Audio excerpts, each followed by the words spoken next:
If I made 400 grand a year, I would be embarrassed with myself as a husband, a father, basically as a human being. Grant Cardone claims that if you make $400,000 a year, you are flat broke. Now, him and all these other guys like Dan Lok and Andy Elliott always make these kinds of wild claims. But are they actually good at sales, or is it all just BS?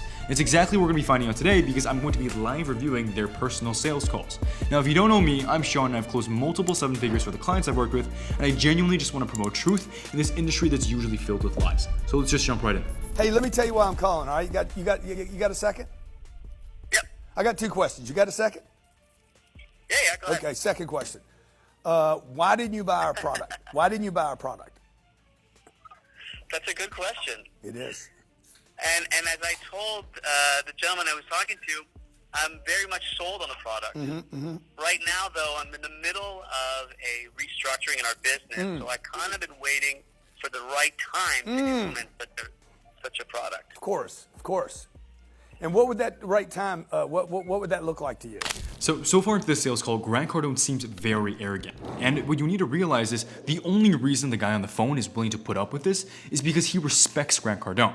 Now, the problem with this, though, is Grant Cardone is teaching a class of people here, right? And he's getting positive feedback from doing arrogant things. So this class that's watching him is basically eating all of this up and thinking, oh my god, like this is exactly what I should do. When there's a lot of things that he's doing wrong, and he's only getting away with it because he's Grant Cardone. And this is also why you need to be very cautious when you're listening to Offer Owner Sell, because the kind of respect they're going to receive on the call is very different from the kind of respect you are going to receive on the call. What would that look like to you? The right time, I would say, would be September, early September. Okay, good. A lot Now, happening between now and then. yeah, that's awesome, man. A lot happening for a lot of people right now. I agree with that. Yeah. Let me ask you a question. What do you, when we get started in September, what do you hope that the product will do for you? You want more sales? You want to make more money? You want to have a better organization? Okay, so good question. It What is I the want second is good we have a question of growing the day. Yeah, we have a growing sales team. I want to create this kind of unanimous approach where everyone's using the same approach to generate more leads and close deals quicker. You know, we work in high-end furniture and lighting. Yeah. So our clients are architects and interior designers. They often have to wait on their client's approval. So, you know, sometimes that's tricky for us. How do we incentivize them to close quicker? To close quicker. Now, I have to give credit to Grant Cardone and everybody else on this video for how good they are at personal branding. But I'm here today just to critique them on the sales. And for them, you have to realize that the sales part of things was already done by their personal branding. Their videos, their content, their marketing was so good that the customers are already ready to buy. Now, you might be wondering, why am I qualified to critique Dan Lok or Grant Cardone or Andy Elliott? And the reason is because I am not the face of my offer. In fact, when I hop on the call with a lead, they've never heard of me before. Yet, I'm still able to close at a 70-80% close rate. And this is because I've genuinely tried everything. I've tried everything that works, and I've tried everything that doesn't work. And now I only do what absolutely works the best.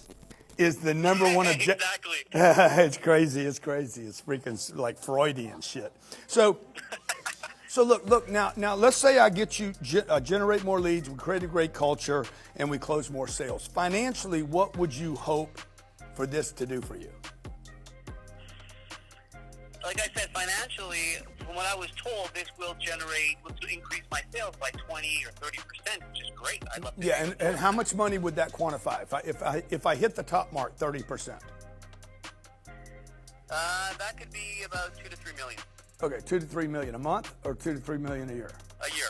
Okay, that's $800,000 a month. Yeah. The math on that is wrong. Like $2 to $3 million a year is $250,000 a month. So we got. What are we in right now? Is this June 15th or 16th, something like that? June, July, August, September. That's 2 months. 2 times 800. How much is that? 16. Dude, it's going to cost you $1.6 million to wait. You're right. If I guaranteed we'd make you $1.6 million in the next 60 days, would you start today? Yeah. Okay, I'm gonna have my guy call you back. All right.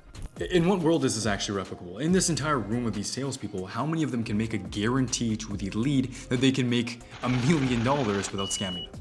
It just doesn't happen. And this is the main problem I have with this call, is that everything else was basically built to look cool. And at the end, he basically just makes this crazy guarantee that, you know, people would be dumb to not take, and closes them that way. And this is not replicable for anybody. So let's move on. So you're charging $1,500 to $2,000 a month with local clients. How much do you want to be charging? You know, if I could get my retainer up to $2,500 a month, that would really help my profit margins. And what's your cost of delivering the service? With everything else entailed, though, it may be $700 to $750, so I'm about a 50% profit margin right now. And how many clients are you working with right now?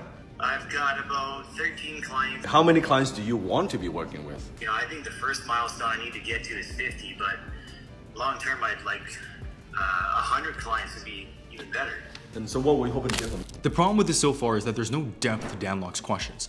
If you want to really get good answers and customers to feel understood, you have to ask deeper questions. And how I would have approached this instead is I would have started off, how many clients do you want to be working with? Okay, you say 100, right? How many clients are you currently working with? I'm working with 20. Okay, so how long have you been in business for? 5 years. Okay, so that's a long time to be only working with 20 clients. What is your current way of getting clients? Okay, you're doing YouTube acquisition. Okay, if you're doing YouTube acquisition, what does your current marketing look like? What do your current videos look like? Okay, who is basically planning your videos? How are you doing your videos? These deeper questions into these root problems is what gets people to feel understood. The perfect example is like you're on a date with a girl. Imagine you're on a date with a girl, she starts talking about her dog. I have a brown dog. Okay, what kind of breed is it? Oh, it's an Australian Shepherd. Okay, I love those kinds of dogs. Like, I guess, why did you decide an Australian Shepherd? Oh, I decided that because, my mom really likes Australian Shepherd. When you ask deeper questions, you find out things that they wouldn't have told you otherwise, which can lead to basically a bunch of other points. Imagine the entire date with the girl was just, what kind of dog do you have? Oh, what's your favorite color? What kind of house do you live in? Oh, where are you from? it's all just bouncing from one point to another. You never really dive deep enough on one point to get close to the person. What are you hoping to get from me today? Like, how much time do you think we would need to, if I was to give a coaching call? Usually I start with 2 hours because with what you're doing right now, I think 2 hours will be sufficient enough to we package your service a bit and also maybe give you some strategies on how to bump up your pricing. Because I think you're not charging enough. Yeah, because let's face it, with right now, with the 50% profit margin, you will have a problem when you grow. Because as you bring on more people, your profit margin will shrink. Yeah, So for 2 hours, I charge 10K. How do you feel about that? 10K. Correct. 5,000 an hour. It's an awful lot of money. Yeah, is there any way that we could maybe start with an hour and go from there, or maybe get a discount or something? Let me ask you this. You're coming to me because you want to charge more money and charge what you believe you're worth and have more, just make more profit, correct? Yeah. And how would you feel if you come to me, the king of high ticket sales, Dan Lok, and we start out. No, obviously don't copy this because this is not replicable. You cannot call yourself the king of high ticket sales because you're not Dan Lok. But something that I've learned that's very useful is you can actually borrow credibility from the person you're selling for. For example, if I was selling for Dan Lok, I would say something here like, no, this is actually something that Dan personally taught me, and it's that we never lower our prices because our goal is to get you what you deserve to be paid. And if we lower our prices, then we're basically contradicting that. Does that make sense? You can basically say something like that and borrow credibility from the face of your offer, and the prospect has to respect that because it's coming from Dan himself or Michael himself or whoever you're selling for. Our relationship by me giving you a discount. Would you trust a hire guy like that to help you increase your price? I guess maybe not. Do you want to be Bentley in your industry or you want to be the Hyundai? I'm done with the Hyundai. Correct. And I am family. So you want to do kind of like half down, half when it's complete, but it is a 2-hour commitment. So I like what Dan did here, but what I would have done instead is I would have basically added at the end, if I can get you that, is it a clear yes? And what this does is it locks in that price. That means worst case scenario, I can always go back down, half when it's complete. And what I'll try to do after I get that lock is I will try to negotiate up and get more money.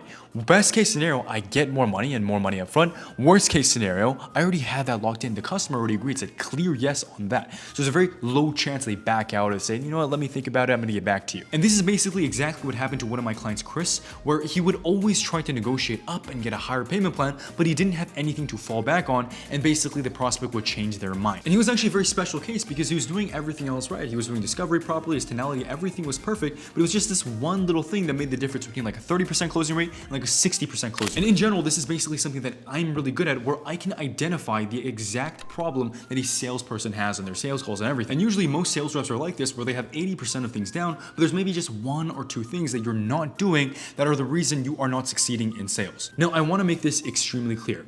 I close for offers that I have zero special advantage in, meaning that nobody even knows who I am going into the sales call and I am not the face of the offer. Yet I'm still able to close at such a high percentage because I've genuinely tried every single thing and I've narrowed everything down to what works the absolute best. So genuinely, if you feel like you are one of those people where you're doing a lot of things right and there's just maybe a few things that you're doing wrong that is the reason why you're not successful, sign up for a call below and we'll see if it's a good fit to work together. If not, then no worries. That I think I can do, Dan. Let's pretend I was to accept that offer. What would you say to me? I'd say let's get started.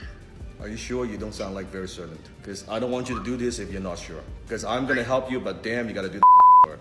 So you sure you want to do this? Yes, definitely. You're not gonna come back to me and say you changed your mind tomorrow, right? No. Yeah, because if that's the case, I don't want to waste your time. I definitely don't want to waste my time. So here's what I'll do. I'll get my assistant to send you an email with a simple agreement. I don't do long 10-page contract, very short. You can fill that out, get back to me with that. And then also I'll have her include a PayPal link with $5,000 down and $5,000 in 30 days. Sound good? Yeah, that works. Kevin, congratulations. I look forward to working with you. Me too. Okay, and relax, take a deep breath. Now, my biggest pet peeve probably with this call so far is when a prospect agrees to give you money, you don't wait. You take money on that same call. You don't wait until tomorrow. You don't wait until 10 minutes. You don't let the prospect tell you that they're going to basically do it after the call because they have to go right now. No, you do it right now. And the reason is because there's too many things that can go wrong when you let a prospect go off and make their own decision. They might tell their friend or tell their family member about the thing that they're about to purchase, and that family member or friend might change their mind. There's just too many variables. Collect payment, same call.